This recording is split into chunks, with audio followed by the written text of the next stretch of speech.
एक युवा जब फौज में भर्ती होता है तब वो ये तो जानता है कि मौत कभी भी दस्तक दे सकती है, मगर मौत के बाद उसकी खोपड़ी, उसका कपाल लंदन के एक म्यूजियम में नुमाइश का सामान बन जाएगा। उसका कपाल एक म्यूजियम में सिगार बॉक्स के तौर पर इस्तेमाल किया जाएगा। फिर म्यूजियम से वो कपाल एक पब पहुंच जाएगा, शराबियों की सिगरेटों और सिगारों को बुझाने के काम आएगा। किसी सैनिक का इससे बड़ा अपमान और भला क्या हो सकता है, मगर यह अपमान हुआ है एक शहीद का, आजादी की लड़ाई के एक वीर योद्धा का, जिसे पहले तोप से उड़ाया गया, फिर उसके सर की चमड़ी उधेड़ी गई और फिर उसके कपाल को जंग की ट्रॉफी बना दिया गया। आज आजादी की लड़ाई के एक शहीद का सिर पिछले 165 साल से वतन वापसी के इंतजार में। एक ऐसा शहीद जिसकी शहादत को न सही पहचान मिली और न ही सम्मान। ये दर्दनाक कहानी है 1857 के विद्रोह के एक वीर सेनानायक आलम बेग। कहानी का जन्म होता है सन 1857 में, जब पूरे भारत में क्रांति की एक लहर दौड़ रही थी। तब आलम बेग और उनके साथियों की टुकड़ी भी इस क्रांति में उतर पड़ी। टुकड़ी का नेतृत्व बेग ही कर रहे थे। बेग तब अंग्रेजी फौज की 46वीं रेजिमेंट बंगाल नॉर्थ इन्फेंट्री में बतौर हवलदार तैनात थे। आलम बाग की तैनाती उस वक्त मियामीर में थी, जो अब पाकिस्तान में आता है। दरअसल अंग्रेज कर क्या रहे थे, ये जो बंदूक का कारतूस होता है उस पर जानवरों की चर्बी लगा रहे थे, और यही बेग और उनके साथियों के धार्मिक विश्वास के खिलाफ। अंग्रेजों की बुरी नीयत को भांपते हुए उन्होंने 1857 में अंग्रेजी हुकूमत के खिलाफ बगावत कर दी। आलम बेग के साथ उनकी रेजिमेंट के करीब 500 से ज्यादा सैनिक थे, जिन्होंने विद्रोह का बिगुल फूंका। ये सारे सैनिक पंजाब की तरफ बढ़ रहे थे, रावी को पार करके अजनाला पहुंचना चाह रहे थे। तब अंग्रेजों ने चारों तरफ से इनको घेर कर गिरफ्तार करने के बजाय गोली मार दी। न मालूम कितने ऐसे वीर सैनिक थे जो रावी नदी के बहाव में बह गए। बाद में इनमें से गिरफ्तार करीब 282 सैनिकों को कोर्ट मार्शल नहीं किया गया, सीधे गोली मार दी। क्रूर अंग्रेजों ने मारे गए 282 सैनिकों के शवों को उनकी वर्दी, उनके मेडल के साथ अजनाला के एक सूखे कुएं में फेंक दिया। किसी को पता ना चले, कोई वहां से महक ना उठे, बदबू ना आए।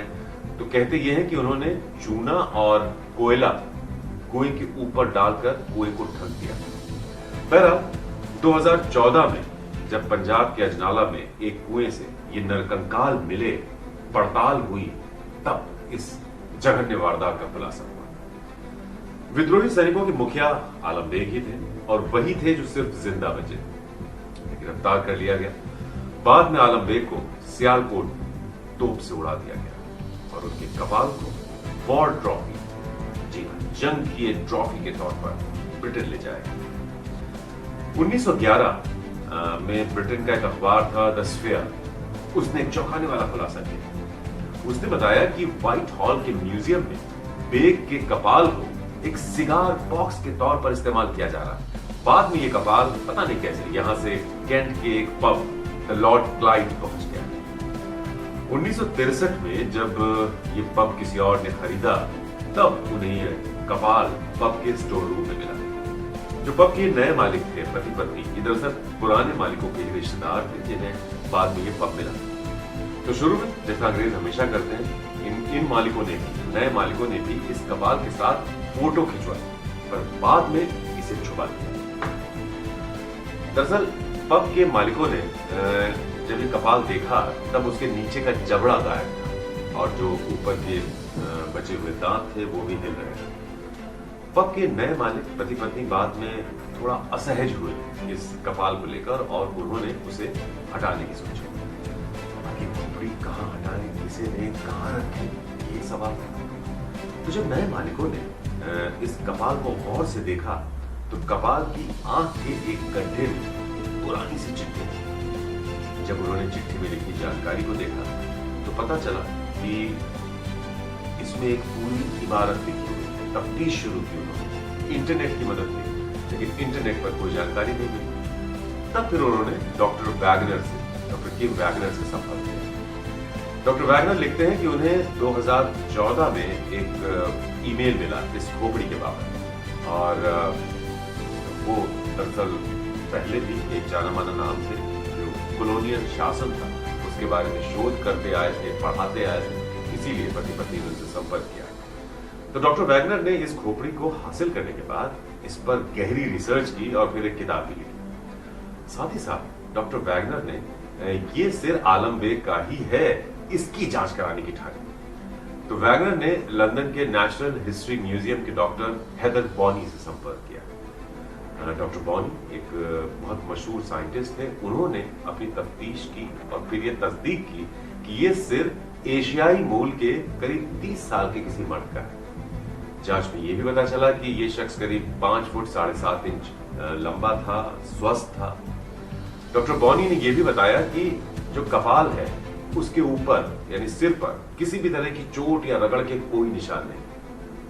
ये एक अहम डिस्कवरी थी। यानी मौत के बाद इस कपाल को या तो उबाला गया या फिर गलने के लिए खुला छोड़ दिया गया। सोचिए, जब खाल हटी तब इस सिर को एक ग्रिजली ट्रॉफी के तौर पर इंग्लैंड ले जाया गया। ग्रिजली ट्रॉफी दरअसल किसी दुश्मन को ताकत से परास्त करने की एक निशानी मानी जाती थी, जैसे अमूमन शिकारी उस जमाने में किया करते थे।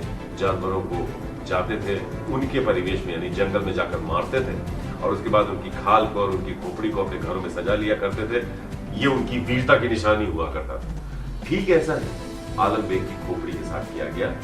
उन्हें तोप से उड़ाया गया, उनके सिर को या तो उबाला गया या खुला छोड़ दिया गया और फिर उनके कपाल को इंग्लैंड लाया गया एक जंग की ट्रॉफी के तौर पर। अब ये सोचिए ये कपाल किसका है ये पता ही ना चलता अगर कपाल में वो चिट्ठी ना मिली। वो चिट्ठी मिली उस कपाल की आंख के गड्ढे से। तो जो आंख में चिट्ठी थी ये अनगली सी चिट्ठी थी। उसी से बाद में ये क्लियर हुआ कि ये सिर आलम बेग का है। चिट्ठी में लिखा था कि बेग 1857 के विद्रोह में एक प्रमुख लीडर थे और चिट्ठी की जो लैंग्वेज थी, भाषा थी, उससे साफ था कि लिखने वाला आलम बेग से किस कदर नफरत करता था। चिट्ठी में बेग पर एक स्कॉटिश मिशनरी परिवार को मारने का भी आरोप लगाया। बाद में जब डॉक्टर वैगनर ने अपनी जांच आगे बढ़ाई तो पंजाब यूनिवर्सिटी के प्रोफेसर डॉक्टर जे.एस. सहरावत से संपर्क किया। प्रोफेसर सहरावत पंजाब विश्वविद्यालय में एंथ्रोपोलॉजी विभाग के प्रोफेसर हैं। ये डॉक्टर सहरावत ही वो शख्स हैं जो 2014 में जब पंजाब में अजनाला में 282 नरकंकाल मिले थे तो उन्होंने ही रिसर्च शुरू की पीठ पर। फिर ये research America, Germany, Canada, Hungary और भारत के कई इंस्टीट्यूट्स ने मिलकर अंजाम दिया। इस रिसर्च में जो ऐतिहासिक साक्ष्य थे और जो वैज्ञानिक साक्ष्य थे यानी साइंटिफिक एविडेंसेस और हिस्टोरिकल एविडेंसेस, इन दोनों को बहुत ही आधुनिक तरीके से इनका मिलान किया गया। बाद में इस संयुक्त रिसर्च में यह दावा किया गया कि ये 282 नरकंकाल आलम बेग की रेजिमेंट के ही सिपाहियों के थे। अकेले इनमें सिर्फ आलम बेग ही जिंदा बचे थे जिन्हें, जैसा हमने आपको बताया, तोप से उड़ाया गया और बस यहीं से शुरू हुई एक शहीद के कपाल की नुमाइश। मौजूदा समय में यह कपाल डॉक्टर वैगनर के पास ही है और इसे वो ससम्मान दफनाना चाहते हैं। डॉक्टर वैगनर खुद भी बेग के कपाल को वापस भारत भेजने की पैरवी कर रहे हैं। डॉक्टर वैगनर चाहते हैं कि यह कपाल भारत पाकिस्तान की सीमा पर कहीं दफनाया जाए। अब प्रोफेसर सहरावत ने भी डॉक्टर वैगनर को चिट्ठी लिखकर इस खोपड़ी को वापस भारत भेजने की उनसे गुजारिश की। अब आप ये सोचिए कि आजादी के एक नायक के साथ ऐसा अमानवीय सलूक करने वाले आज मानवाधिकारों के पैरोकार बने हुए हैं। तोप से उड़ाना, फिर सिर की खाल उधेड़ कर उसे ग्रिजली ट्रॉफी बना देना कितना जघन्य अपराध है। खुद को सभ्य समाज कहलाने वाला ब्रिटेन क्या ऐसी असभ्य और अमानवीय हरकतों पर माफी मांगेगा? आखिर कब नसीब होगा आजादी के एक नायक को सम्मान के साथ अंतिम संस्कार? एक शहीद का वो हक जो उसका आखिरी हक भी है और इस देश के वीरों की वीरता के सम्मान का सवाल भी। सोचिए, अपनी सीरीज में हम कुछ ऐसे ही औपनिवेशिक अपराधों यानी कॉलोनियल क्राइम्स का जिक्र करेंगे और फिर आप तय कीजिएगा कि खुद को तथाकथित सभ्य समाज कहलाने वाले ये लोग वाकई सभ्य थे या नृशंस, हिंसक, लालची और बेदिल थे? सभ्य ये ताकतें थी या फिर इनका शिकार है वो देश या वो लोग जो अपनी सभ्यता, अपने विश्वास, अपनी संस्कृति और अपने संसाधनों के साथ अपनी सुंदर से दुनिया में खुश थे? वो लोग जिन्होंने कभी किसी दूसरे का हक छीनने की नहीं सोची। क्या यही थी गलती?